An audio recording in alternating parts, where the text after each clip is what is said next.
अरे मनोज भाई कहाँ जा रहे हो? कुछ नहीं साहब, बस ऐसे घूम रहे थे। अच्छा एक काम करो, यहाँ के सलारगंज के सभी वासियों को ईदगाह के पास इकट्ठा करो, उनसे कुछ बहुत जरूरी बातें करनी है। ठीक है साहब, बुलाते हैं। सुनो सुनो सलारगंज वासियों, आप सभी को सीएचओ साहब ने ईदगाह पे बुलाया है। सुनो सुनो भाई, सुनो सुनो सुनो सुनो भाई, सुनो सुनो।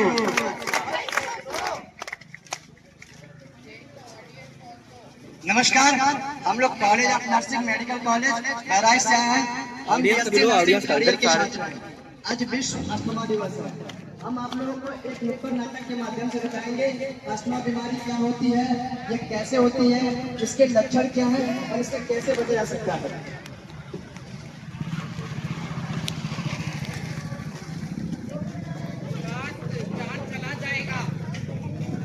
अरे मनोज भाई कहाँ जा रहे हो?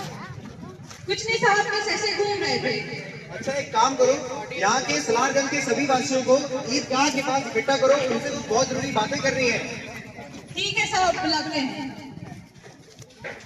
सुनो सुनो सलारगंज वासियों, आप सभी को सीएचओ साहब ने ईदगाह पे बुलाया है। जल्दी सभी लोग आओ, चलो सब लोग।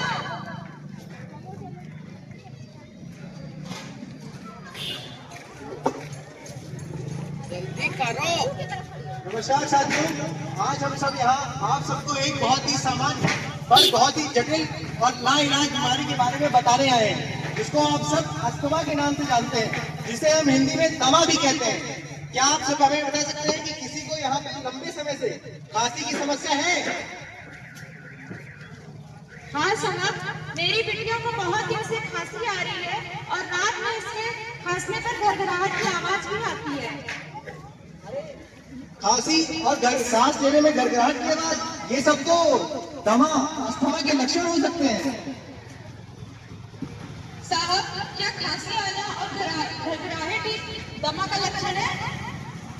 नहीं, जब खांसी आना ये दमा का लक्षण नहीं हो सकता है। इसके अलावा और भी लक्षण देखे जाते हैं, जैसे कि सीने में जकड़न, सांस लेने में दिक्कत, खांसी का आना और इसके अलावा अस्थमा अटैक भी देखने को मिलता है। जब भी सांस लेते हैं तो में घरघराहट जैसी आवाज। साहब को ये बता दीजिए कि अस्थमा होता कैसे है आपके? अस्थमा होने के बहुत सारे कारण हैं, जैसे कि अगर आप चूल्हे में खाना बनाते हैं और वो एक बंद कमरे में है, उसका धुआं अगर बाहर अच्छे तरीके से नहीं जा रहा है, अगर उसका धुआं बाहर अच्छे तरीके से नहीं जा रहा है तो आपको अस्थमा हो सकता है। अगर आपके घर में पालतू जानवर आप साफ सफाई नहीं रख रहे हैं तो उनके जो रोए होते हैं उसकी वजह से आपको दमा हो सकता है। अगर आपके आसपास साफ सफाई नहीं है तो उसकी वजह से आपको दमा हो सकता है। ज्यादा ठंडी होने की वजह से ज्यादा आसपास बीमारियां होगी या आप जो भी है तकलीफ को बढ़ा सकती है। हाँ साहब, मैं भी चूल्हे में खाना बनाती हूँ और इनके पापा भी सिगरेट का इस्तेमाल करते हैं। जो धूम्रपान होता है उसकी वजह से भी अस्थमा अटैक को बढ़ाता है। इसको पैसिव स्मोकिंग कहते हैं। जैसे कि अगर आपके घर में कोई धूम्रपान करता है तो उसका जो धुआं है वो जितना हानिकारक उनके लिए है उतना ही हानिकारक आपके लिए भी है। तो आप इनके पापा को मना करिए और इसके आगे की जानकारी ये साथ देंगे। नमस्ते, अब मैं आप सबको बताऊंगी कि अस्थमा के रोकथाम के लिए हम कौन कौन से उपाय यूज कर सकते हैं। सबसे पहले हमें धूल मिट्टी से बच के रहना है और हमें अगर किसी से एलर्जी है किसी पदार्थ से तो हमें मास्क का प्रयोग करना है। और जो लोग कारखानों में काम करते हैं उन्हें खास तौर से मास्क का प्रयोग करना है। अगला, अगर किसी के घर में पालतू जानवर है तो उसे खास तौर से साफ सफाई रखनी है और अपने घर के आसपास भी साफ सफाई रखनी है। और हमें धूम्रपान नहीं करना है।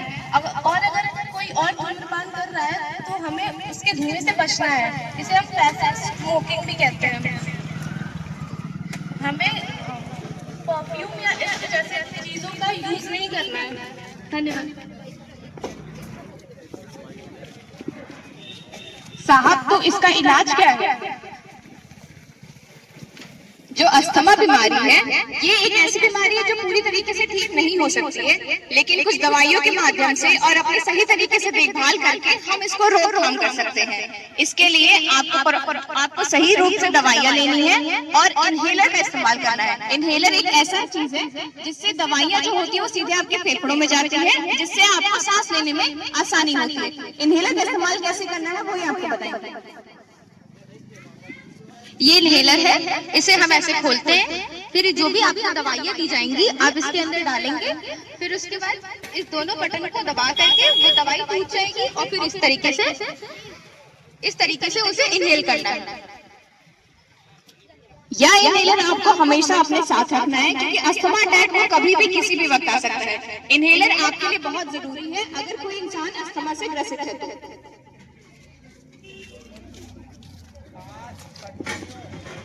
अच्छा साहब, ठीक है, अब मैं आगे से ध्यान रखूंगी और इनहेलर अपने पास हमेशा रखूंगी।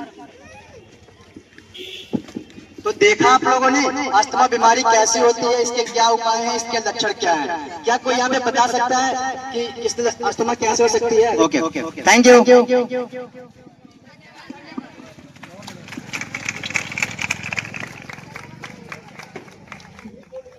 बताए गए। अगर ऐसा कोई भी लक्षण आता है तो आपके यहाँ पे आप वहाँ पे जाके दिखा सकते हैं, फिर उसकी दवाई ले सकते हैं। कहाँ पे? प्राथमिक स्वास्थ्य केंद्र है। जी जी।